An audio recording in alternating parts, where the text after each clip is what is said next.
रोज रोज इस सदन में जब भी सत्र चलता है कई तरीके के मुद्दे आते हैं, चर्चाएं होती हैं और वो बातें यहीं खत्म हो जाती हैं। बाहर जाकर बहुत ही कम विषयों पर कार्रवाई होती हुई दिखती है। उत्तराखंड राज्य का सपना आंदोलनकारियों ने देखा था, बड़े बड़े आंदोलन हुए,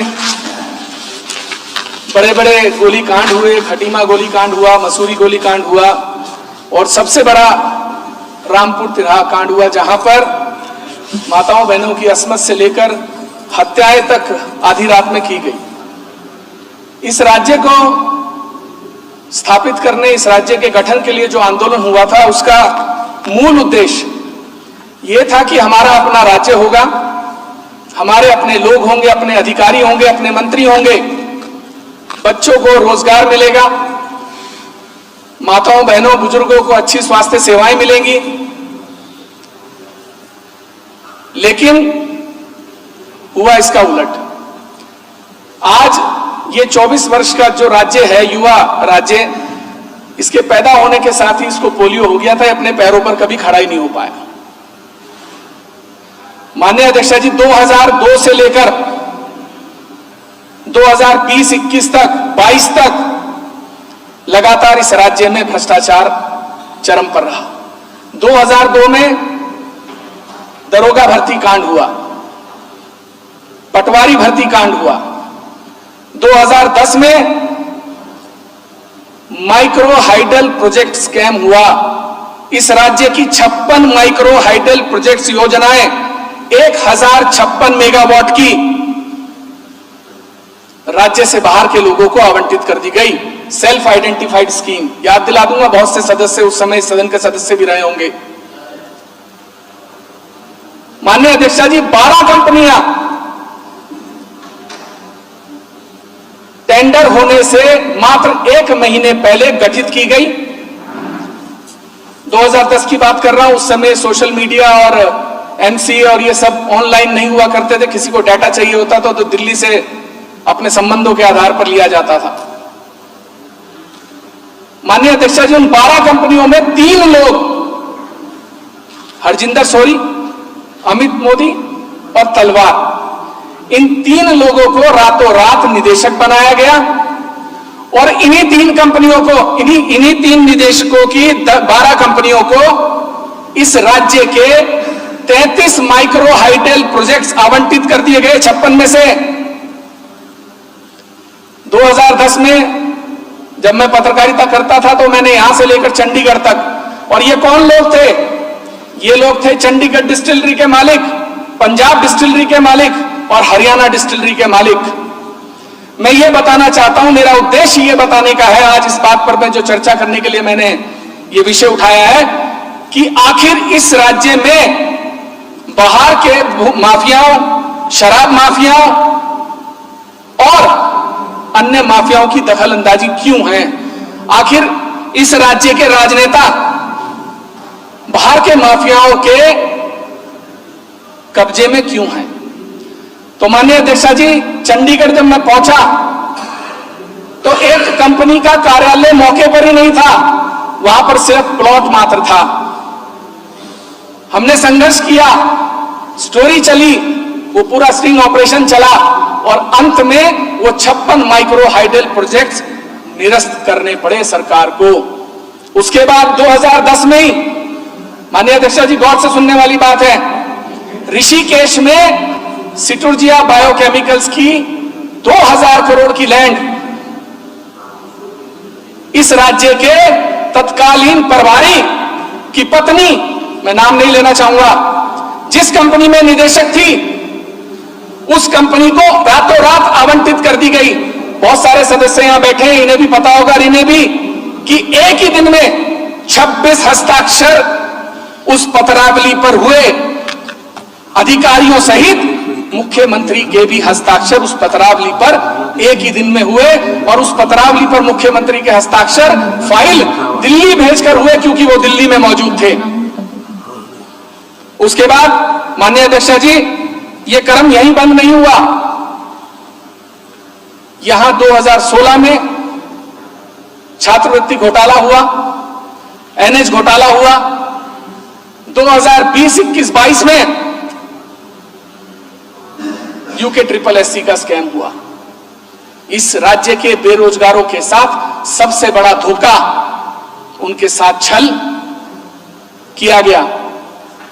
नियुक्ति घोटाला हुआ विधानसभा के अंदर नियुक्तियों का, उसकी आंच से आप भी नहीं बच पाई। आप पर भी लोगों ने तरह तरह के आरोप लगाने के प्रयास किए, लेकिन आप अड़िग रही और आपने वही किया जो आपको करना चाहिए था। इसके लिए मैं आपको साधुवाद देना चाहूंगा। माननीय अध्यक्ष जी, कुछ दिनों पहले हमारे राज्य के एक नामी व्यापारी सत्येंद्र साहनी जी ने आत्महत्या कर ली। ये बड़ा दुखद विषय था पूरे राज्य के लिए, प्रतिष्ठित व्यक्ति थे। माननीय अध्यक्ष जी, मैं माननीय मुख्यमंत्री जी को भी साधुवाद देना चाहूंगा कि जिन लोगों के सामने पूरी देश दुनिया के राष्ट्रपति, प्रधानमंत्री झुका करते थे, उन्हें आपने उठाकर बंद कर दिया। मैं डीजीपी को भी साधुवाद देना चाहूंगा कि तमाम आरोपों के बावजूद आप झुके नहीं और आपने उन लोगों को बंद करके रखा। आपने प्रयास किया कि उस साहनी परिवार के साथ न्याय हो। लेकिन यहां से कहानी शुरू होती है। माननीय अध्यक्ष जी, असल में कहानी क्या है? सत्येंद्र साहनी जी की कंपनी के साथ एक ज्वाइंट वेंचर किया गुप्ता बंधुओं ने। यह नाम इस सदन के लिए नया नहीं है। माननीय अध्यक्ष जी, बाद में उस व्यक्ति के ऊपर दबाव बनाया जाने लगा कि आप हमें 100 करोड़ रुपए दीजिए, हम एग्जिट कर जाएंगे। उनको तमाम अपने राजनीतिक संबंधों का देश दुनिया के हवाला दिया गया। वो व्यक्ति इतना प्रभाव में आ गया, इतना मानसिक तनाव में आ गया कि उसने आत्महत्या कर ली। माननीय अध्यक्ष जी, अजय गुप्ता, अतुल गुप्ता, टोनी गुप्ता, गुप्ता ब्रदर्स, उत्तराखंड इन नामों से माननीय अध्यक्ष जी भली भांति वाकिफ है। में नहीं है, नाम ना लिया जाए, कृपया उनका नाम न लिया जाए तो बेहतर। नाम ना लिया जाए। हाँ, गुप्ता बंधुओं को माननीय अध्यक्ष जी, उन्होंने हमारे राज्य में एक शादी की। तत्कालीन मुख्यमंत्री वहां पर घराती थे। 391 क्विंटल कचरा औली में छोड़ गए, जिसको उत्तराखंडी साफ करते रहे उनके जाने के बाद। माननीय अध्यक्ष जी, 2010 से लेकर 2018 तक लगातार गुप्ता बंधुओं को और गुप्ता बंधुओं के, क्योंकि देश में जीजाओं का जलवा अक्सर देखने को मिलता है, चाहे वो किसी के भी जीजा हों, उनके जीजा श्रीमान गुप्ता जी जो कि करजन रोड पर रहते हैं, उनको भी वाई श्रेणी की सुरक्षा दी गई। उसके बाद उन्हें जय श्रेणी की सुरक्षा दी गई। माननीय अध्यक्ष जी, प्रभाव यहीं खत्म नहीं होता।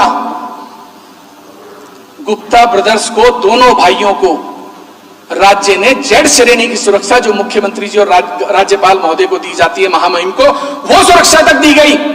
मैं ये जानना चाहता हूं कि सरकारें उनके किस दबाव में रहती हैं? आखिर क्या लेकर सरकारों ने उनसे खाया हुआ है, हमारे राज्य के नेताओं ने, जो हम उनसे इतना दब कर रहते हैं? किस आधार पर जिन लोगों को पूरी दुनिया में वांटेड घोषित कर दिया गया, एफबीआई ने जिनके खिलाफ इन्वेस्टिगेशन खोल दी, जिनके खिलाफ रेड कॉर्नर नोटिस जारी कर दिया गया, जिनको दुबई में गिरफ्तार कर लिया गया, जिनके खिलाफ साउथ अफ्रीका में सबसे बड़े भ्रष्टाचार के चलते रेमंड जोंडो श्रीमान महामहिम, जो कि पूर्व सुप्रीम कोर्ट के जस्टिस हैं, उनकी अध्यक्षता में आयोग बनाकर जांच कराई गई।